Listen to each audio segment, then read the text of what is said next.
Et salut l'assemblée, c'est Gigi, on se retrouve aujourd'hui pour une nouvelle vidéo de Aura Green White, j'allais dire Merfolk. On se retrouve aujourd'hui donc pour une petite nouvelle vidéo d'MTGO avec Green White Aura.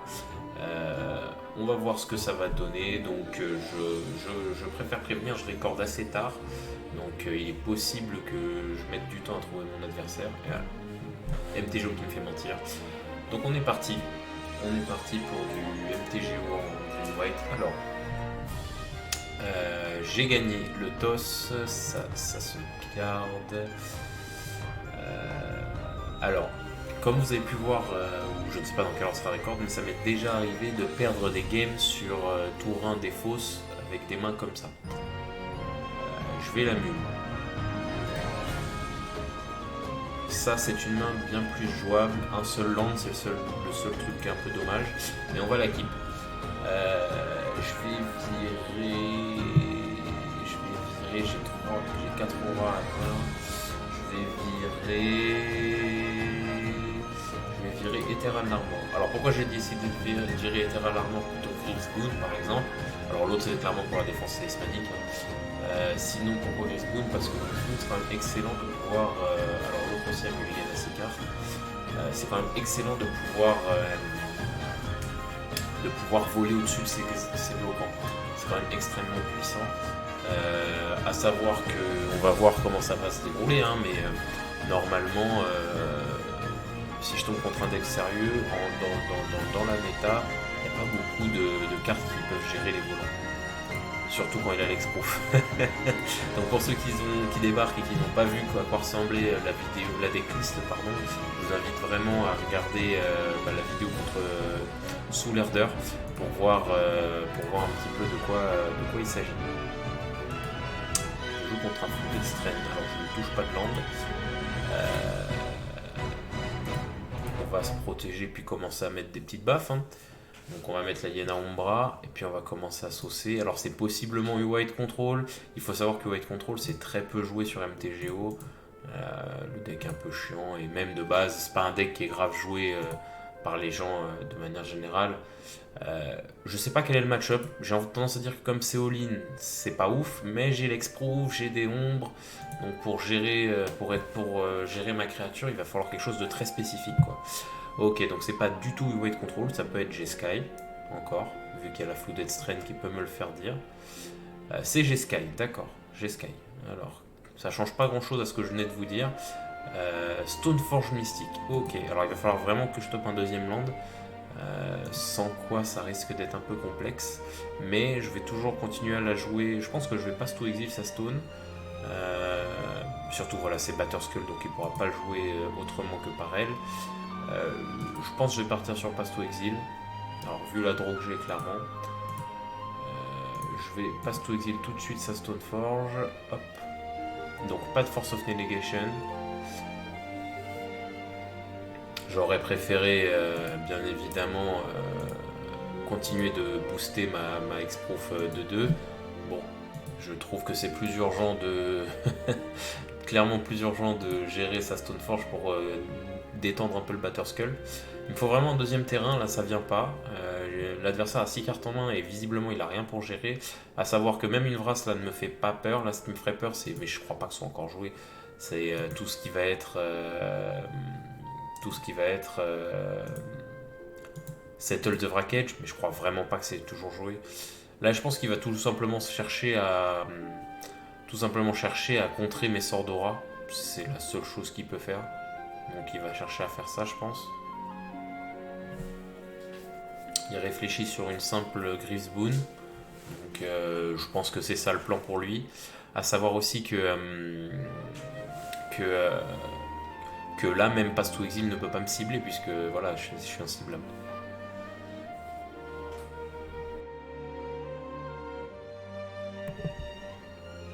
Vendilion clic. Intéressant.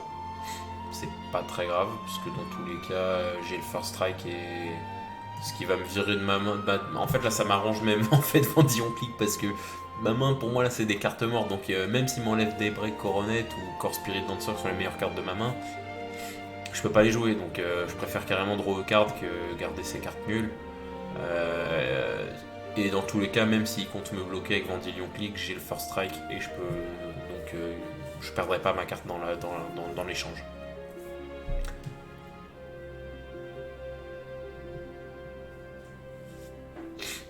Alors, qu'est-ce que tu nous proposes d'autre? Parce que c'est bien de nous faire la Vendilion, mais encore faut-il en faire quelque chose.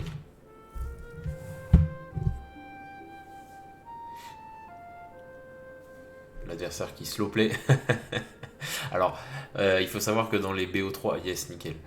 Il faut savoir que dans les BO3 de MTGO, hein, les comment les les mince, les rencontres ne durent que 25 minutes par joueur, donc 50 minutes en tout, réparties pour le BO entier, hein. Donc c'est plutôt bien, en vrai, c'est un peu la mécanique chess clock, c'est-à-dire l'horloge d'échecs. Parce qu'aux échecs, en fait, quand tu affrontes un adversaire, dès que tu as fini ton coup, tu dois appuyer sur l'horloge qui comptabilise le temps que vous avez tous les deux passé à jouer. Ce qui fait du coup que tu as une mort en cas d'échec de temps. Et moi je trouve que ça devrait être installé sur le Paper Magic aussi. Alors je sais pas sous quelle manière, dans quelle forme, etc. hein. Mais je pense sincèrement que ça devrait être installé parce que il y a trop de games où est-ce que tu perds autant alors que bah t'as pas joué tant longtemps que ça et voilà quoi.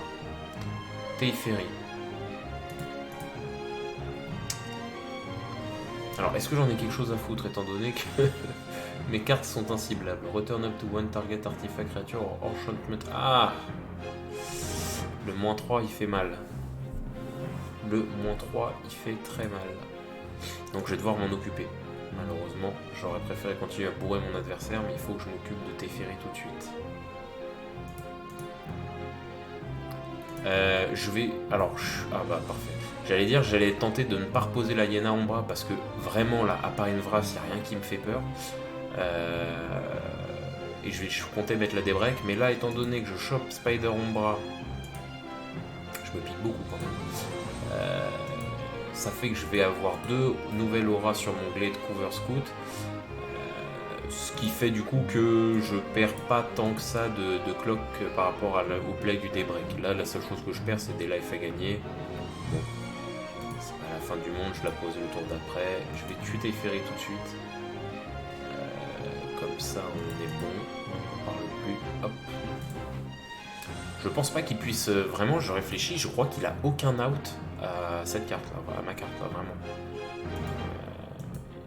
À part des cryptiques commandes pour temporiser, je vois vraiment pas ce qu'il peut faire.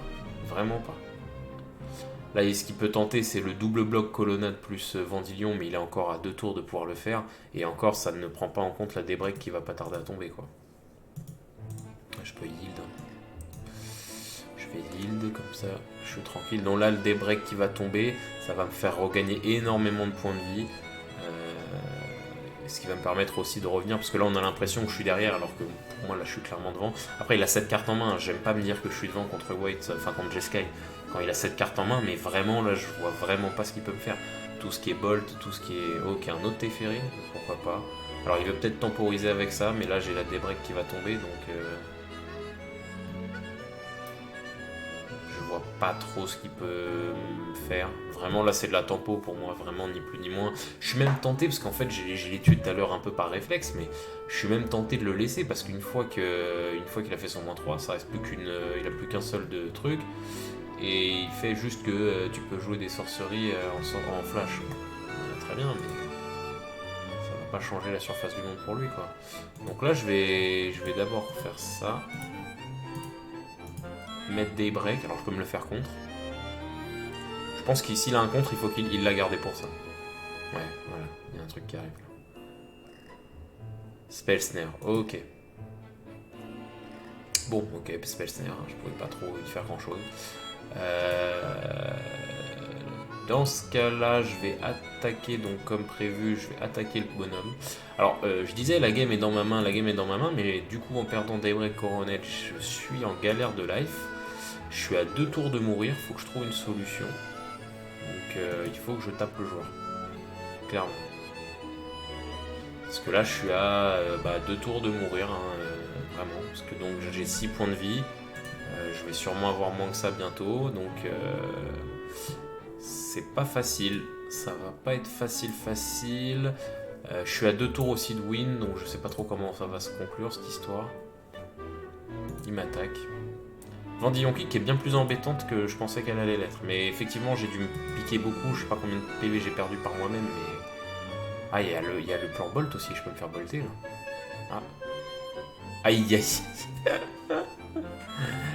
Et bah écoutez, vous voyez, comme quoi. Là, c'est la Horizon Canopy qui m'a clairement mis au fond dans ce match. Si c'était un bilan normal, la game aurait été vraiment de mon... Enfin, je pense sincèrement que je gagnais la game. Et je me suis... Et en plus, j'ai dû poser untap le Temple Garden. C'est pareil, ça me fait perdre des PV. Alors, je pensais pas que ça allait m'impacter tant que ça contre ce deck-là. Mais visiblement, si. Qu'importe. Ok. Qu'est-ce qu'on joue contre contrôle? Contre contrôle, je pense déjà que ça dégage. On va... Alors, il va poser des anti-Arthos. Qu'est-ce qu'il a comme anti-Arthos? Il a des 10 enchants, des choses comme ça, je pense. Pour éviter toute redondance, toute... comment dirais-je? Toute récurrence avec son Snapcaster Mage, on va rentrer des Rest in Peace, pardon. Qu'est-ce qu'on peut rentrer d'autre? Honnêtement, j'en ai aucune idée. Alors, j'ai envie de dire Gadoptic, mais ça me protège de quoi? Ça me protège de son contre à X, là. Ça me protège de Teferi 5, de Jace, des Vras. Je pense que Gadoptic, c'est quand même une bonne carte. Par contre, j'enlève quoi en mettant tout ça? Alors, Spirit Mantle, je peux en retirer quelques-uns, je pense.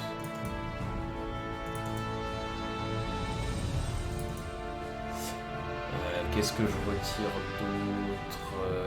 Core Spirit Dancer, je pense que c'est une mauvaise carte dans le match-up. Pourquoi? Parce qu'elle va se faire gérer. Tous les anti-bêtes que Jeskai ne trouve pas en ciblant mes 2 bêtes là, il les balancera dessus. Donc clairement, c'est pas ouf. Gadoptic aussi dans ce sens-là, mais au moins Gadoptic il est là pour ça, il est là pour se faire gérer. Bon, c'est pas la fin du monde. Bah ok, on est parti comme ça, on va tenter. Alors voilà, donc du coup comme je disais, c'est pas un match-up que je pense difficile parce qu'effectivement je suis vachement protégé. Maintenant, très clairement, très clairement, il y a ce genre de scénario-là qui peuvent arriver. Tiens, on retrouve notre Horizon Canopy qui nous a tant fait souffrir.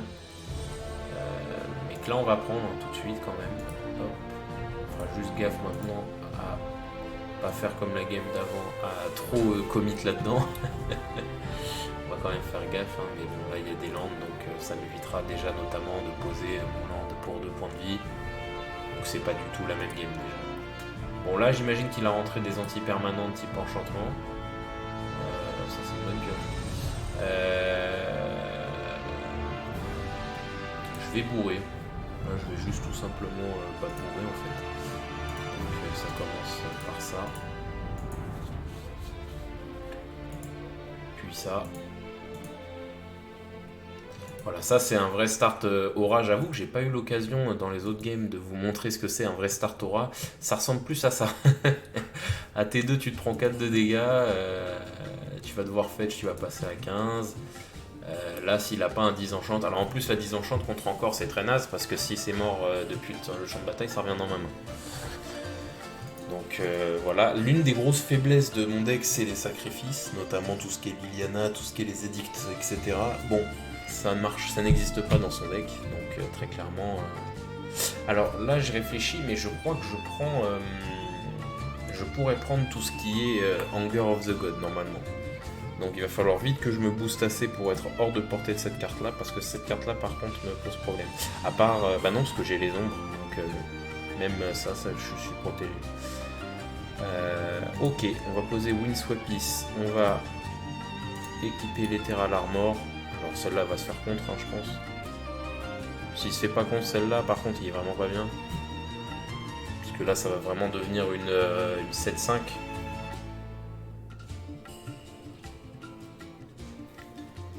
Elle passe. Bon, d'accord. Bah ça go, ça part de là.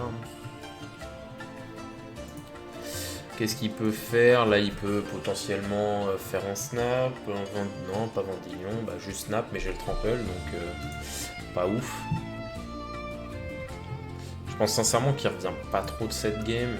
Enfin, là, je vois vraiment pas ce qu'il peut me faire. Là, il faudrait qu'il commence à tout casser, mais ça va être super long. Là, il faudrait qu'il casse Ethereal Armor, puis Yena Umbra, puis Rancor, ça va être long. Là, ce que je vais faire fin de son tour, c'est je vais fetcher une forêt, je vais craquer la Horizon Canopy. Alors, ça fait quoi? Lightning Elixir, moi j'imagine. Ok, ça c'est pour temporiser, gagner un peu de points de vie. Ok. C'est pas idiot, hein, il profite du fait qu'il puisse pas cibler ma créature avec toutes ses cartes pour me les mettre à la tronche. C'est fair enough. J'accepte. Ok, ça concède hein, directement. Ça part de là. Comme quoi, vous voyez, alors ça, ce genre de match-up avec Ondin, ça aurait été une catastrophe. J'en aurais chié, j'aurais galéré, j'aurais dû play une carte par une carte. Avec ce genre de deck où est-ce que tu as une protection de base, c'est tellement facile, c'est tellement simple. Tu veux prendre des dégâts, prends-en, vas-y. J'étais en train de réfléchir pendant la game, je me dis en fait Snapcaster, je m'en fiche de faire des redondances de sorts puisque de toute façon ils peuvent pas me cibler. Donc on va plutôt la jouer en récupérant des auras pour tout simplement bourrer plus hein, et être plus consistant. Et effectivement je me pique un peu et lui aussi peut avoir un espèce de micro plan burn, donc je vais récupérer quand même Spirit Link pour être sûr. Parce que mes seules sources de lifelink c'est mes Daybreak Coronet et l'Unflicted, je sais plus comment ça s'appelle là, celle pour 3. Donc je l'ai enlevé celle pour 3, donc on va récupérer quand même Spirit Link pour être sûr. Ça c'est une main qui se garde tous les jours hein, bien évidemment. C'est de toute façon contre White une main avec un body et des auras, c'est tout ce que je demande hein. Donc une canopie derrière, alors une passe sous exil pardon derrière. Pourquoi pas, de toute façon je m'en fiche un peu. Je vais partir sur le Slippery Bogle. Alors il n'y a pas vraiment de différence fondamentale entre les deux. Je parle vis-à-vis du moderne, hein, je réfléchis comme ça. Il n'y a rien qui fait que il n'y a rien qui ne fait que le fait qu'elle soit bleue lui pose un désavantage par rapport au Glade Cover. Donc il n'y a pas, enfin de prime abord. Hein, après si vous êtes joueur de Green White Aura et que vous savez qu'il y a une réelle différence, n'hésitez surtout pas à me le dire, hein, surtout pas. Mais voilà, moi de prime abord, le fait qu'elle soit bleue, c'est la seule différence fondamentale qu'ils ont. Ça change rien, donc c'est soit l'un soit l'autre, il n'y a pas de décision stratégique à ce niveau-là. Alors le fait que je commence pas, je sens quand même que ça va être beaucoup plus compliqué. Mystic Stoneforge, ouais. Bah elle va se refaire Pasto Exil comme à la une. Là le plan ça va être Pasto Exil, la Stoneforge, Batterskull j'imagine, ok. Là très clairement le plan ça va être donc voilà Pasto Exil, la Stoneforge pour éviter attendre un peu avant de se prendre le Batterskull. Ceci dit avec le land que je lui donne ça fait qu'il arrive pas si tard que ça, mais pour l'instant je veux pas le voir. Et on va commencer à bourrer avec la rancœur. Hop, on a déjà une petite 3-1 qui va lui mettre une petite baffe. Là très clairement ce qui me fait peur c'est plus les cartes de type les contres en fait pour me faire contrer les auras. Il a pas l'air de les toucher. Alors je sais pas à quel point ça en joue aussi Jeskai. Mais normalement il devrait me contrer mes auras et je les vois pas trop. Une autre Stoneforge, ok. Ça commence à poser problème. C'est pas non plus la fin du monde mais ça commence à être chiant. Sachant que j'ai pas de deuxième source de blanc donc je vais pouvoir poser qu'une Ethereal Armor potentiellement. Je retire ce que je viens de dire. Je vais la craquer tout de suite pour pouvoir double aura. Je vais récupérer une plaine pour éviter de trop se piquer. Hop, Ethereal Armor. Il va sûrement la contrer. Non, ok. Ethereal Armor. Celle-là, il va sûrement la contrer. Toujours pas. Donc là, j'ai une 9-7. Alors, bon, le plan Batterskull, je sais pas quel est le plan, mais il va falloir que tu y songes parce que là. Alors, je fais le malin, mais il a une carte qui peut être potentiellement gênante là dans la situation actuelle. C'est Detention Sphere. Alors, je sais pas s'il joue des Detention Sphere, mais s'il en joue, Ça peut être très problématique. Pourquoi? Parce que là, il peut me détention sphere mes 2 Ethereal Armor et ça me met au fond, quoi, très clairement. Très très clairement. Là, sachant que, alors là, si son plan c'est de se dire je pose Batterskull et je suis tranquille, t'es pas tranquille, gros, parce que j'ai le first strike. Qu'est-ce que ça veut dire? Ça veut dire que je vais fumer ton. Et j'ai le trample en plus. Ça veut dire que je vais fumer ton Batterskull, tu vas pas gagner de points de vie, et en plus, la différence, tu la prends en dommage dans la tête. Donc, très clairement, pas une bonne idée pour lui de poser Batterskull. S'il croit que c'est ça le bon plan, il se trompe malheureusement. Là, à sa place, alors, j'en sais rien de ce qu'il en a, mais là, la bonne carte contre ce genre de deck, pour moi, ça semblerait être. Ça semblerait être Cryptic Command. À voir s'il va pouvoir me la poser.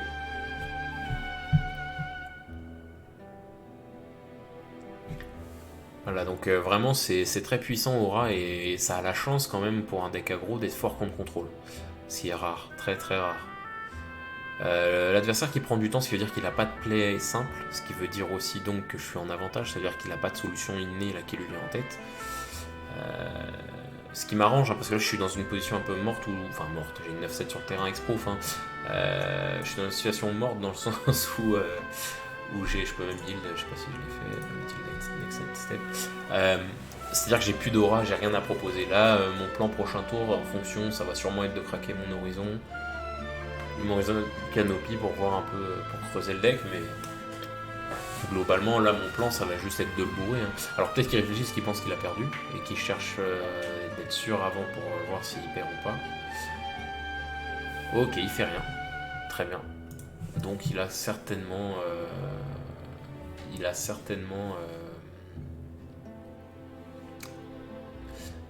Je vais attaquer. Il a certainement cryptique. Sinon je vois pas trop. Cryptique. Non, il a pas cryptique, donc il va me tenter le. Il croit que ça va me faire peur le Batterskull. Batterskull, c'est tout. Ouais, c'est ça. Batterskull, ok. Ah d'accord, je vois ce qu'il veut faire. Il veut poser le Batterskull, il sait qu'il va le perdre, mais au moins ça va le permettre de l'équiper à sa Stoneforge au prochain tour et de regagner des lives. Ok. Why not? C'est un plan. Mais maintenant qu'il a fait ça, parce qu'il me semble qu'il a eu 2 Stoneforge, donc il a pu tuto 2 équipements, je vais quand même lui passe to exil sa Stoneforge après, maintenant, pour pas qu'il puisse me reposer après une épée par exemple. Alors, ça reste toujours fatigué pour me battre, mais je prends pas de risque. J'ai aucun risque à le faire. Au contraire. Ce qui fait que là, je peux passe to exil sa bête et craquer mon Horizon Canopy fin de tour. Ok, Living Weapon, yes.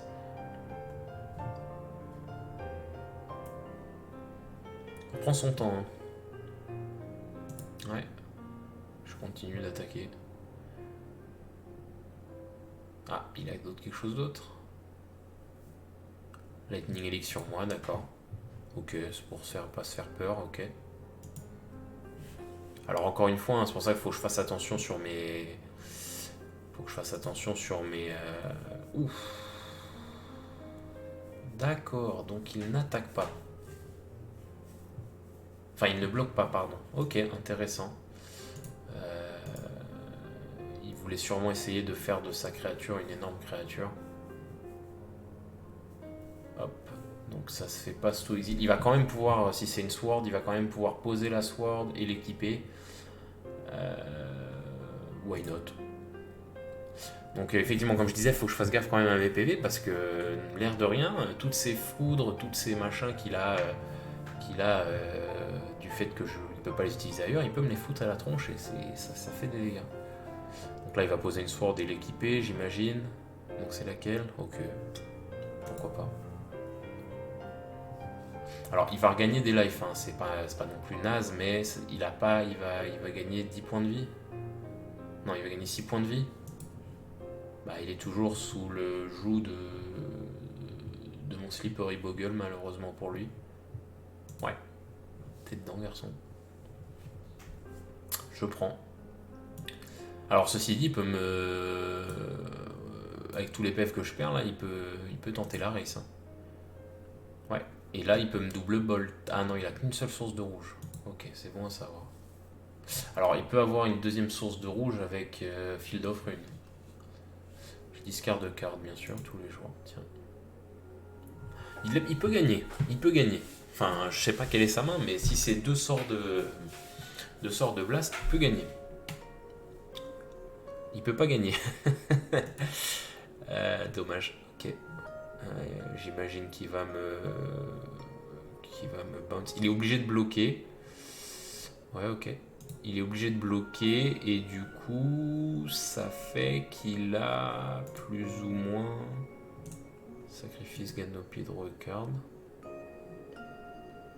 Ok. Il est obligé de bloquer, donc comme je disais. Ah, mon pauvre.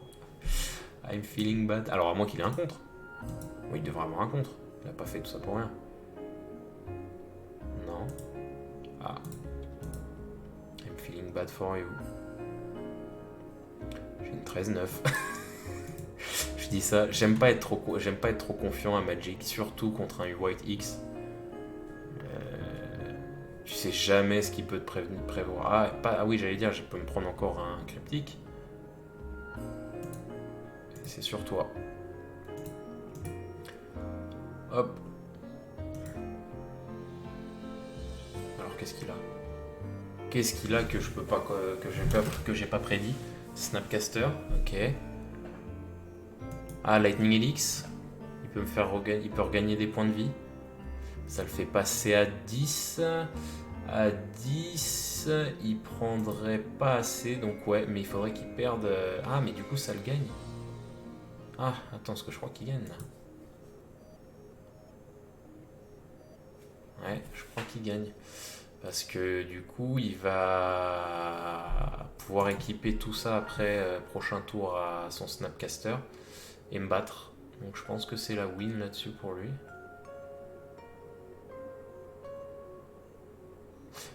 Enfin, s'il voit le play, j'imagine qu'il voit le play, mais. Enfin, oui, il n'y a aucune raison de ne pas voir le play. Enfin, de toute façon, même simplement, il attaque avec Snapcaster, tour d'après, et il gagne. Ouais, bien joué. Bien joué, bien joué.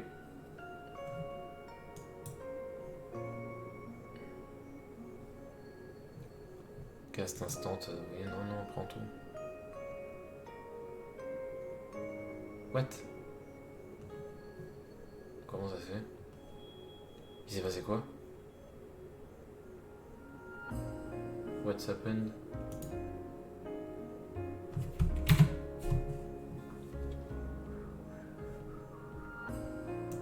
Bon, en tout cas, c'est le GG, il la gagne. Hein. Je sais pas si c'est passé encore un misclick probable de ma part.